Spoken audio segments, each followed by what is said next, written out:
Hi friends, मेरा नाम कल्पेश जोशी है और मैं आपको आज एक बात बताना चाहता हूँ। स्टॉक मार्केट में ऐसा बोला जाता है, बहुत आपने सुना भी होगा कि शेयर हो या बंदा हो या शेयर हो या आदमी हो, आखिर में ऊपर ही जाना है। तो ये बात एकदम गलत है। ये आप दिमाग में से निकाल दिए, नकर आपके छपड़े फूल जाने वाले, आपकी चमड़ी भी निकल जाने वाली है।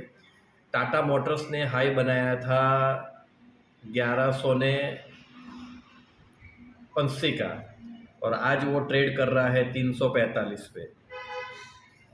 तो स्टॉप लॉस के बिना तो काम होगा ही नहीं। और ऐसे कितने भी शेयर है कि जो ऊपर अपने हाई से 50% नीचे आ गए हैं, वो 2-2, 5-5, 7-7, 17-17 साल तक ऊपर नहीं आए हैं। तो उतने साल क्या करोगे आप?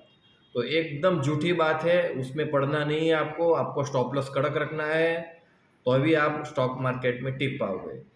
Okay, thank you.